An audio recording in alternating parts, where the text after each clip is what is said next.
Hi friends, welcome to language zone again. आप सभी का लैंग्वेज जॉन में एक बार फिर से स्वागत है। दोस्तों, मैं कोशिश कर रहा हूं कि इस कोरोना के काल में आप सबों को फ्री ऑफ कॉस्ट में एजुकेशन को पहुंचाऊं, इसलिए अपने दोस्तों को शेयर करें ताकि कुछ सीख सके।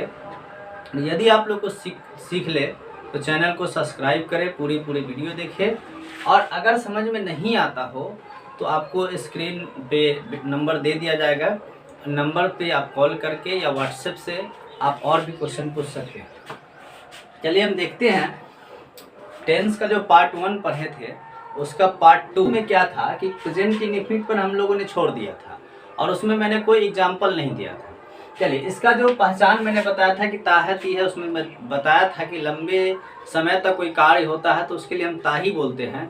जैसे कि कई बार लोग गलत कैसे बोलते हैं, कोई खाना खा रहे होते हैं और दोस्त मान लीजिए आ गया तो कहता है कि बताओ क्या करते हो। वो भी बोलने वाला भी पूछने वाला भी बोलता है कि क्या करते हो, और बताने वाले कहता है खाते हैं। अब बताओ, तुम तो वहाँ पे काम जिस समय बोला उस समय तो जारी है, तो बोलना क्या है, खा रहे हैं। उसे भी पूछना चाहिए क्या कर रहे हो। तो ये दोनों रॉन्ग सेंटेंस हो जाता है, इसी कारण से ऐसे रॉन्ग होता है। तो कहने का अर्थ लंबे समय तक चलेगा तो ताहती बोलते हैं। अब देख लीजिए, मैंने इससे पहले वाले वीडियो में बताया था कि सबसे प्रमुख जो होता है वर्ब फॉर्म याद रखना सिर्फ जरूरी है। तो प्रेजेंट टेंस में वर्ब 1 या वर्ब 5। अब ऐसे हम कहेंगे तो सभी प्रेजेंट टेंस में V1 या V5 लगता है। जब मैंने सभी टेंस को पढ़ लूँगा उसके बाद इसको बताने में अच्छा रहेगा, चूँकि समझ में आएगा। चलिए, तो V1 या V5 इसको याद रखना है प्रेजेंट इंडेफिनिट टेंस के लिए। और सब्जेक्ट शुरू में, लास्ट में ऑब्जेक्ट मैंने पहले ही बताया था। और यही बात आपको बताए थे सबसे पहले इंट्रोडक्शन ऑफ टेंस वाला जो वीडियो पढ़ाए थे उसमें, कि डू डज जब लगेगा तो वर्ब का पहला रूप ही लगेगा, यानी V1 ये लगेगा। और सब्जेक्ट और शुरू में लास्ट में ऑब्जेक्ट लगता है, ये सब जान रहे हैं। तो इस प्रकार से ये आपका 6 का 6 स्ट्रक्चर है। इसमें समझने की थोड़ी सी बात यह है कि ये बनता कैसे है। ये अफर्मेटिव का हो गया, यानी कोई काम उसमें नेगेटिव की बात नहीं हो तो हम लोग उस बात को, किसी के बात को, किसी के कार्य को साकार लेते हैं, एक्सेप्ट करते हैं, तो उसको हम लोग क्या बोलते हैं, अफर्मेटिव बोलोगे, सकारात्मक हो गया। अब उसको हम नहीं से एक्सेप्ट करते हैं तो वो नकारात्मक हो गया, तो हम लोग उसमें नोट लगाएंगे नहीं के स्थान पे। और जब नोट लगाएंगे तो प्रेजेंट इंडेफिनिट टेंस में नोट लगाने के लिए डायरेक्टली नोट नहीं लगता है, हेल्पिंग वर्ब लाना पड़ता है। चूंकि अफर्मेटिव में हेल्पिंग तो है नहीं, तो इसलिए इसमें हेल्पिंग वर्ब लाएंगे। और हेल्पिंग वर्ब लाने के लिए प्राइमरी एक्जुलरी से डू डज लाते हैं। अब हेल्पिंग वर्ब तो लाए, अब कहने का अर्थ हुआ कि जैसे इसको इंट्रोगेटिव में क्यों बदल देते हैं, कैसे बदल देते हैं। तो इंट्रोगेटिव में देखते हुएगा कि कोई लोग है बहुत आगे आगे हो जुलूस में, और जैसे ही पुलिस का डंडा पड़ना शुरू होता है तो वो भागता है पीछे। तो अब मान लीजिए कि ये आगे आगे है, जुलूस है, समझिए। अब जुलूस में ये आगे है, अब ये इसको पुलिस का डंडा पड़ेगा तो पीछे भागेगा। तो पीछे भागेगा तो इसके पीछे जो होगा उसी के पीछे ना भागेगा। तो इसके पीछे डू डज है, तो इसके पीछे हम भगाएंगे इसको। अब देख लीजिए, ये है आपको डू डज, ये आगे आ गया, सब्जेक्ट पीछे हो गया। नोट तो चूंकि इसमें है रहेगा नहीं, अच्छा तो नोट नहीं लगेगा। अब देख लीजिए, चूंकि जहां से गया वहां तो सब लोग जानता था कि आगे आगे है, अब यहाँ हो गया पीछे। तो जब पहुंचेगा तो लोग पूछेगा ना कि क्यों ऐसा हुआ, ऐसा क्यों हुआ। तो क्यों का चिन्ह देते हैं, यानी कि sign of interrogation, question mark, जो भी बोलिए। और इस प्रकार से इसका नेगेटिव बनता है। तो मुख्य रूप से 3 स्ट्रक्चर ही होता है सेंटेंस बनाने का। वो अफर्मेटिव होगा, इसका नेगेटिव, इंट्रोगेटिव बनेगा उसका नेगेटिव, और WH जब बनता है तो उसका नेगेटिव। अब एक थोड़ी सी बात समझने वाला WH में, WH क्या होता है। इंट्रोगेटिव प्रोनाउन कह सकते हैं इसको, पर इंट्रोगेटिव एडजेक्टिव भी होता है, दोनों के रूप में प्रयोग करते हैं। अब देख लीजिए, तो हालांकि ये WH से जुड़ा इसलिए WH वर्ड बोलते हैं, इसका कोई नाम नहीं है। अब इसका प्रयोग हम लोग सेंटेंस में कब करते हैं कि जब देखिए, इंट्रोगेटिव सेंटेंस 2 प्रकार का होता है। जब शुरू में क्या लगा हो, ये बात भी बहुत सारे बच्चों को समझ में नहीं आता है। शुरू में क्या लगा हो, तो कौन इंट्रोगेटिव होगा। अगर बिना नहीं का है तो ये होगा, और नहीं के साथ है तो ये होगा। और बीच में क्या, क्यों, कब, किस लिए, किसका, किसकी, किन्हें, कैसे, कहाँ इत्यादि लगा रहेगा तो हम लोग का ये WH होगा, और उसके साथ नहीं लगा रहेगा तो WH निगेटिव होगा। तो इस प्रकार से हम लोगों ने स्ट्रक्चर के बारे में जाना। एग्जाम्पल देखेंगे, सोहन रोज सुबह साइकिल से स्कूल जाता है। अब यहाँ क्या है कि रोज जाता है, ये काम कब समाप्त होगा कोई गारंटी नहीं है ना। इतना आपको पता है कि कब जाता है। चलिए, तो हमने बताया था आपका V1 या V5, और उसके बाद आपका शुरू में सब्जेक्ट है और लास्ट में ऑब्जेक्ट है, ये तो है ही।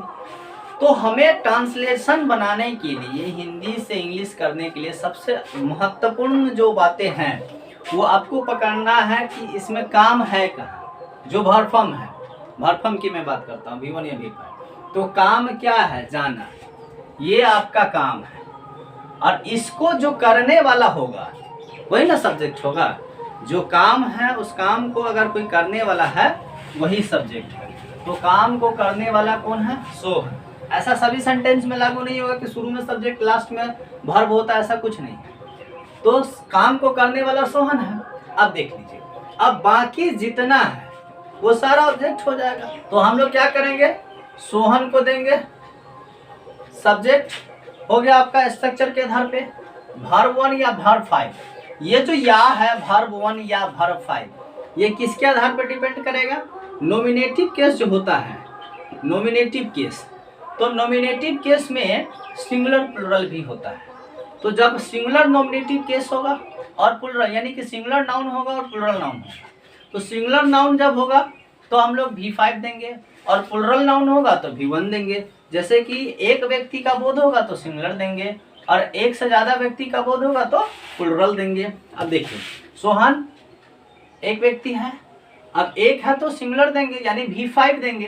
तो इसके लिए जाना का GOES, गोज, S से सिंगुलर और S से S वाला वर्ब दीजिएगा, यानी जिसके लास्ट में S लगा हो। गोज कहाँ जाता है? टू स्कूल हो जाएगा सबसे पहले। वेरिएबल जो होता है, काम का फल सबसे ज़्यादा स्कूल पे पड़ता है। अब जैसे जाता है वैसे लिख दीजिए। तो कैसे जाता है? By cycle morning. तो इस प्रकार से बनेगा। अब देख लीजिए, एक बात और हम समझाना चाहते हैं। क्या मोहन रामायण पढ़ता है? मोहन क्या पढ़ता है? देखिए, ये शुरू में क्या है और ये बीच में क्या है।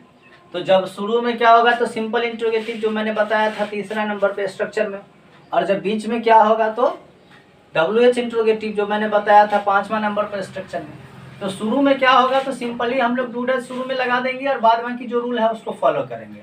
तो डू या डज में से क्या आएगा? सोहन के साथ तो V5 S वाला, तो डज, और सॉरी मोहन के साथ तो मोहन, डज मोहन। अब चूंकि हम पहले V5 लगा दिए हैं तो रीड द रामायण। अब देखिए, मोहन क्या पढ़ता है, तो बीच में क्या है? व्हाट लगेगा, व्हाट, उसके बाद डज, मैंने बताया था WH अफर्मेटिव में है स्ट्रक्चर, देख लीजिएगा। मोहन रीड। देखिए, शुरू में क्या है तो डू डज से बनेगा, और बीच में क्या होगा तब WH लगेगा, व्हाट या वाई जो भी कुछ रहेगा। क्योंकि हम लोग को टेंस जो पढ़ना है वो इंग्लिश सेंटेंस को जानने के लिए पढ़ना है, और जब इंग्लिश सेंटेंस को जानने के लिए पढ़ना है तो यानी हमारी पहचान इंग्लिश से होना चाहिए कि इंग्लिश सेंटेंस को कैसे जानेंगे। तो एक तो आपका आधार ये है, वर्ब का पहला फॉर्म या वर्ब का 5वां फॉर्म है तो समझ जाइएगा कि प्रेजेंट इंडेफिनिट टेंस है। इसके अलावा भी बहुत सारा पहचान है जो इंग्लिश सेंटेंस के लिए है। फॉर इंग्लिश सेंटेंस वो क्या क्या है, क्या क्या देखना है। चलिए, इंग्लिश सेंटेंस में क्या क्या हो? डेली हो, रेगुलरली हो, ऑलवेज हो, सेल्डम हो, स्कार्सली हो, रेयरली हो, हैबिचुअली हो। इसके अलावा भी बहुत सारा वर्ड्स आता है। अगर ये सब लगा होगा तो हम लोग समझ जाएंगे कि प्रेजेंट इंडेफिनिट टेंस में प्रयोग होगा।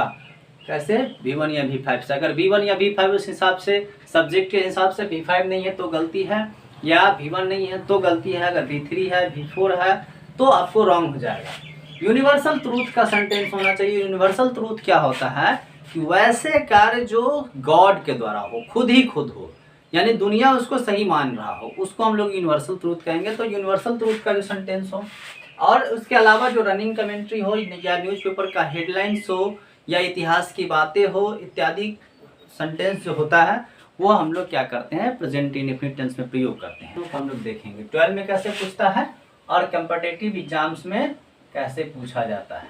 सन, अब देखिए ये 12 का स्टाइल, 12 में ऐसे पूछेगा या नहीं तो क्या करेगा कि इस वर्ड को डॉट डॉट कर देगा, फिल इन द ब्लैंक्स छोड़ देगा, यानी तो यहाँ मूव दे देगा कॉस्ट में या ब्लैंक छोड़ देगा और तब नीचे 4 ऑप्शन देगा आपको और इसको सुधार करके ऑप्शंस देगा और तब आपको उसको सही करना रहेगा। ठीक है, जैसे द अर्थ,